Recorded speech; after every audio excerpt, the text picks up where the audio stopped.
Non-British people have read it. What do you find odd about Britain? When British people want to be extra mean to you, they just act super polite. The amount of culinary shows on TV. The constant battle for who can self-deprecate the most. Not necessarily odd, but I love how there are charity shops everywhere. Got to love getting a bargain on books. Their drinking cultures. The astonishing number of Indian restaurants all across the United Kingdom. Honestly, the best thing I ever heard was a black mate of mine tell an American mate, "Don't call me African American, I'm from Ducking London." Why everyone over there thinks I have an Uncle Bob. Henry the Hoover. I lived in the UK for a few months and every vacuum I saw grinned at me with that weird face. The popularity of ketamine. Saying "alright" as a greeting. At first, I didn't know how to react. I was like, "Yeah, I'm fine mate. Got a problem?" Spaniard here, why do you keep jumping from our balconies? As an American, the number of security cameras in public places, particularly in London. What is up with that nasty fake tan bullshit? That they take the dress-up codes very serious. Like legit, you'll get turned away at the door if you're too casual. Pants mean underwear. I made the mistake telling our tour guide that I got my pants dirty and that I needed to go change. A fuse in every plug, separate taps for hot and cold water, no wall sockets in bathrooms. Where do you plug in your electric toothbrush, electric razor or hairdryer? Public drunkenness. That Britain has invaded almost every country. Something like every country in the world except 20 countries have been invaded by Britain at some point. Das wild. All of the slang, obviously, the grocery stores, how the Queen doesn't rule the country anymore but they still have one, and how cloudy it is all the time. Beans for breakfast. Not so much odd, but impressive, London's tube system. Jesus, that's the most efficient transportation system I've ever been on. The different words they use. Like nappy, shag, bloody, rubbish, bins, trolley, minge. I sometimes argue with my BF about the proper terms for things because we live in NYC, but he's from Britain. Insulting you, but then asking you to agree with him. You're rather dense, aren't you? I lived in Manchester for about a year and a half and the weirdest thing for me was the pay-as-you-go payment for heat and electricity. It was annoying as hell, especially when you woke up and the whole house was cold because the heating turned itself off in the middle of the night. Something I'm a big fan of is the lack of overreacting. The world could be ending in a cataclysmic asteroid strike, and you could find a British gentleman standing staunchly with a slightly quizzical expression who says, "Well, that's that then," while putting his pipe back in his mouth. I've tried to emulate that level of calm in my life. Dated, and subsequently married, a Brit. I was so confused when he asked his nan what she had for tea and it was a full meal. Turns out Brits call lunch, dinner and dinner, tea. I find this extremely bizarre. What confused me about Britain is that there are literally no trash cans to be found, yet the place is so clean. I was in the gardens near the Buckingham Palace, I don't remember their name, and I couldn't find a single garbage can in the whole area. I mean, it is not that important, but it is still odd. The media's obsession with the monarchy. Lived and worked in the UK for a time and the people I met had zero interest in the duckery of the elite. The British media seem to use their newspapers as strainers. Pour the contents of the latrine through the paper and whatever is held gets printed. Brit living in US and my American wife thinks it's strange how I say certain foods only go with certain things. Especially roasts. She once put barbecue sauce on a roast early on in our marriage, almost ended in divorce. I'm always explaining how chicken, turkey, pork go with thick chicken gravy and roast potatoes and stuffing. Beef and lamb go with thin gravy and boiled potatoes. I am a Brit but have lived in 2 other countries and I want to share some things that I only really discovered or appreciated when I left. 1. Our pubs and pub culture are fantastic. Going for a few beers is a fun and social affair, not trying to get a table for one drink you take an hour over to have a deep convo. Though, that option exists if you want. 2. We have great manners. People often joke about us saying sorry a lot of being over-polite, but we have manners towards people, especially on public transport. I'm looking at you Scandinavians. 3. We love a joke. People think everyone does, but we take it to an extreme that means you're never far away from someone telling you a joke or reminding you that we're all just monkeys with big brains and to pipe down. 4. Food in Britain is fantastic. There is great British food, but the choice we have, and the quality, is outstanding. People will take about classic cuisine, French, Italian, Spanish, and sure, classic dishes were not the best in the world, were similar to a lot of Northern Europeans, which has been down to climate. But it's 2019, and our supermarkets and restaurants are fantastic. You want something, anything, you'll probably find. This is not so true in other countries. Could I find halloumi in France? 5. Beer. Now traditional British beer like ale, bitter, and stout doesn't travel very well, so it's hard to get it out of the country, but our beer is great. Ale is not everyone's beer of choice, and yes, give me a 30-degree day in humid London and I'm going straight for that cold lager at 4 p.m. on a Friday. But as with all food and drink, it's places and time that are important. 6. The Sash. We're very good at going out and getting on it. I miss it so much. I missed it in France, my other half missed it in Italy, and duck me do we miss it in Stockholm. I have flown back to London over 20 times in 2.5 years for the purpose of going out. And just before someone jumps in with, but my country, in no way am I saying we are the best at any of these, or is it not good anywhere else, but we are good at those things. I did my last year of university in Britain, from America. The biggest difference for me was the drinking culture.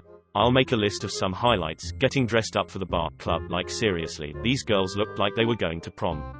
The way to order drinks, singles, doubles, and the bartenders carefully measuring everything. I was used to the protocol of flash a smile at the cute bartender, and who knows how much liquor might go into your drink. It might be 90% liquor. If you're lucky. I also had to learn what a pint was, and what it meant when my roommates ordered a snakebite. Also, all the student bars had crazy 3 for 2 deals on, and everyone was walking around with 3 drinks trying not to spill, and I was like, why would I want to carry 3 drinks? What? I only want 1, and the girl looked at me like I was stupid.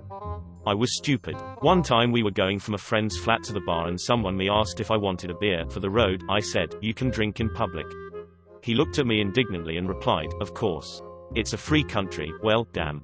I'd never considered that. A vodka lemonade, before I realized lemonade is akin to Sprite. I will tell you, however, that I think vodka with real lemonade sounds delicious. I also didn't know what Pimm's was and saw its dark color and asked if I could have it with Coke.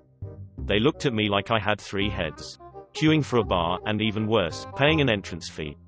Admittedly, this is because I went to university in a small town and such things were utterly unheard of, so that's just personal prejudice. But I ended up doing nightclub photography in the city center, and thus knew all the bouncers and got in everywhere for free. But I still stand against it on principle. The amount of bar fights I witnessed. I didn't even know this stereotype going in, so I was totally unprepared, and my jaw was on the floor the first time I saw 2 guys lunge at each other and the Hulk bouncers all but literally throwing them onto the street. Great fun. And just for good measure, let me tell you about this one club, Fiction. In the girls' bathrooms, there were curling irons and blow dryers. Sometimes, when I'm squatted in squalor in some dingy bar bathroom elsewhere in the world, with no toilet paper and the floor is wet, I think back to the utter luxury of Fiction with its plush seats and blow dryers. What a different world. What a time to be alive. From the US. I have never heard so many ways to insult someone. Bell end, knobhead, nonce, pedo, plampart, edit, plant plot, mardy cunt, slag, yam donut. Also, an extensive list. I've heard of things you'd rather do than what's been suggested. I'd rather shit in me hands and clap. I'd rather circumcise myself with a butter knife. I'd rather watch my mum give birth. I'd rather have half an inch in my mum and my dad have half an inch in me. Then decide to go forwards or backwards. I'd rather shit in a bag and wrap it around my face and suffocate myself. Replying, brilliant, after every comment. Makes me wonder if they are being sarcastic or have set a really low bar of what brilliance is. Reply, depends on the context, but usually, it's not sarcasm. We're a bit backward with how we use certain words. To be honest, brilliant can pretty much be as low as an acknowledgement, whereas this restaurant is alright can mean, this is an excellent restaurant. Went to London for the first time a couple years ago. Had several people say hello with, hey, you alright? Which made me really self-conscious until I realized it was like, hey, how are you? When Brits say, you want to go for a drink, American translation, literally 1 drink. British meaning, 10 pints, kebab, and a souvenir traffic cone. I'm from Norway and I've lived in London for 3 years. I lost my voice last year, it was gone for a week, and it struck me how much you talk to strangers here out of politeness. People must have thought I was so rude for not saying sorry whenever I walked too close to another customer in a grocery shop that week. I've picked up the habit of saying sorry to everything. I once said sorry to a chair. The tribalism in England alone, never mind the whole UK. Liverpool to Manchester is a 45-minute drive from each other and they have completely different accents and cultures. Over in Yorkshire, it's again completely different. London is a different world, the Midlands are another whole thing. And they all appear to hate each other. As an American, it's amazing to study. I never quite realized it till I went there, but tea is the cure-all, end-all for any situation. You didn't get into the college you want. Here, has some tea. You're a little groggy. Have some tea. Your arm's been logged off. Let's get you some tea. Why? Just did 2 weeks in the UK. To me, the things that seemed the oddest were actually improvements over Canadian culture. Kids and dogs can go to pubs, cashiers at grocery stores get to sit down, roundabouts everywhere. Saying sorry for things you shouldn't be sorry for. E.g. me, stands in Tesco looking at frozen food. Person next to me also looking at frozen food, oh sorry. I think it's odd that your entire country is roughly the same size as the US state I live in, yet whenever I see pics of England there's all this open space, hills and country roads and wee villages that look lost in time, and you're still a major world power. I'm British, but some of my American friends don't understand why my washing machine is in my kitchen. Or how I drink tea that isn't iced, admittedly that one works in reverse as well. No air conditioning is pretty weird for an American. Trains that work. Massive prices in central London. Brits can never decide if they want to use the metric system or not. You measure your weight in stone, your height in feet, and your beer in pints, but you buy your produce in grams, your petrol in litres, and switch between miles and kilometres on a whim. What gives? Spent a couple weeks in London and Edinburgh this past winter. The biggest thing was not giving my credit card to the waiter. They bring you the machine and you swipe your shit through and it makes perfect sense, but it totally put me off my game. Also, they replied cheers to everything and I'm unused to that. Why everybody drinks so goddamn much. Once I turned up at a spoon before 9 AM trying to get some breakfast. Big line outside. Door opens and I'm the only one to get food. Not necessarily quirky in the sense that you probably meant with this question, but I find it a bit surreal that such a small island was able to have such a wide-ranging and expansive empire at their height. It sorts of feels like if the residents of Rhode Island somehow found a way to conquer and govern all of the US and Canada. Had an American flatmate. She was astounded by the lack of customer service from UK businesses. One particular incident was when her phone stopped working.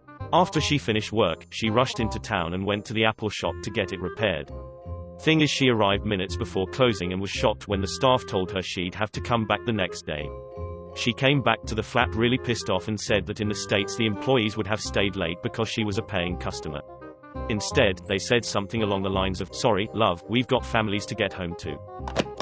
I was watching Very British Problems on Netflix before and they discussed how every day at some workplaces someone or a group of people would stop what they are doing to make tea for the office and then make it however like.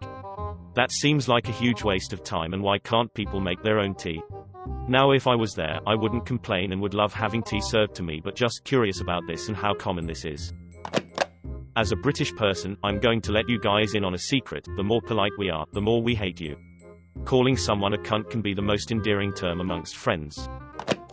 So, when I travel in Thailand there are always these chubby girls dressed in spandex club dresses and covered in purple makeup. The British